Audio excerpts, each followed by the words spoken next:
Assalamualaikum warahmatullahi wabarakatuh, dan salam sejahtera untuk kita semua. Bersepeda di tanjakan seringkali tidak bisa dihindari, khususnya bagi pesepeda di wilayah yang berbukit atau di perkotaan yang memiliki banyak jalan flyover. Saat bersepeda di tanjakan, tubuh kita mengalami serangkaian reaksi metabolisme yang terkadang terasa menyakitkan. Tetapi bersepeda di tanjakan dalam jangka panjang akan membuat tubuh kita bertambah kuat.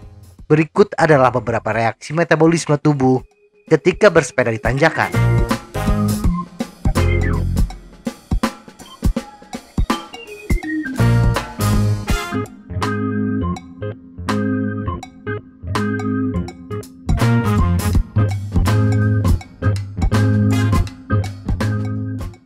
Kaki.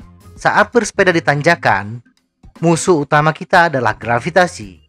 Gravitasi akan menarik kita ke bawah, sehingga otot harus lebih bekerja ekstra keras untuk mempertahankan momentum ke depan. Ketika mendaki, khususnya bersepeda dengan posisi duduk, otot kaki yang harus bekerja keras adalah gluteus, paha depan, dan betis. Ketika otot-otot tersebut bekerja lebih keras, maka otot akan memecah serat-serat kecil di otot. Dengan kata lain, otot akan memiliki serat otot yang lebih banyak, yang membuat kita bisa menjadi lebih kuat. Jantung. Ketika otot harus bekerja lebih keras, maka otot akan membutuhkan oksigen yang lebih banyak lagi. Organ tubuh yang bertugas untuk memasok oksigen adalah jantung. Semakin besar kebutuhan oksigen, maka kerja jantung pun akan meningkat. Kerja keras jantung ini menimbulkan panas, dan untuk menurunkan suhu tubuh, kulit akan mengeluarkan keringat.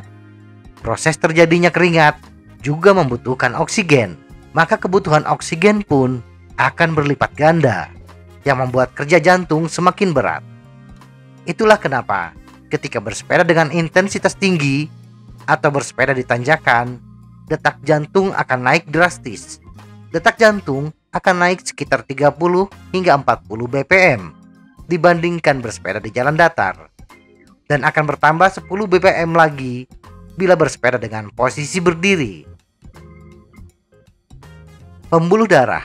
Tubuh manusia selalu dinamis, selalu tumbuh sesuai dengan kebutuhan tubuh. Demikian juga dengan pembuluh darah. Ketika jantung bekerja keras di saat pendakian, maka jantung membutuhkan lebih banyak pembuluh darah agar bisa menyalurkan oksigen dengan cepat.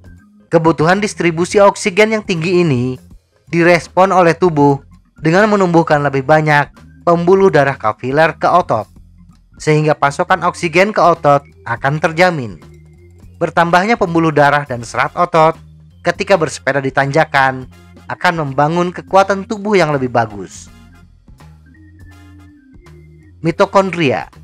Ketika lapar, kita membutuhkan makanan. Tetapi bila yang tersedia hanya bahan makanan mentah, kita perlu memasaknya agar siap untuk disantap.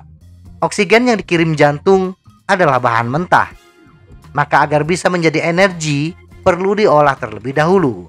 Tungku energi sel adalah mitokondria. Bersepeda di tanjakan membutuhkan banyak energi. Semakin banyak tungku energi, maka semakin banyak pula energi yang siap pakai. Untuk merespon kebutuhan energi yang besar ketika ditanjakan, tubuh merespon dengan melipat gandakan dan membangun mitokondria dalam tubuh. Mitokondria tidak hanya menghasilkan energi, tetapi juga mendaur ulang asam laktat menjadi energi. Sehingga dengan semakin banyaknya mitokondria dalam tubuh, maka tumpukan asam laktat pun akan berkurang. Asam laktat yang sedikit membuat tubuh tidak cepat lelah dan pegal-pegal. Itulah sebabnya bersepeda dengan intensitas tinggi, termasuk bersepeda di tanjakan, akan menaikkan ambang laktat pesepeda. Otot inti. Otot inti adalah serangkaian otot di bagian dada bawah, perut, punggung, hingga sekitar panggul. Otot inti merupakan pusat transfer daya pesepeda, sehingga ketika tubuh harus bekerja keras untuk melawan gravitasi, maka otot inti pun akan terlatih lebih kuat lagi. Inilah alasan kenapa bersepeda di tanjakan bagus untuk mengecilkan perut, mengencangkan pinggul kita. Otak. Otak adalah pusat komando tubuh. Otak akan merespon apa yang terjadi pada tubuh dan mental pesepeda. Ketika pesepeda memiliki anggapan bahwa tanjakan itu berat dan tidak mampu melewatinya, walaupun belum dicoba, maka otak akan merespon bahwa bersepeda di tanjakan adalah ancaman. Demikian juga ketika bersepeda di tanjakan, kita bernafas dengan cepat. Otak merespon itu adalah ancaman. Reaksi otak ketika menghadapi ancaman adalah dengan memperlambat kerja tubuh. Ini jelas bukan hal yang kita inginkan. Terbiasa bersepeda di tanjakan dengan sugesti yang baik, pernafasan yang dalam dan lambat akan memberitahu otak bahwa tanjakan bukan ancaman. Semoga informasi ini bermanfaat. Tetap sehat. Salam goes.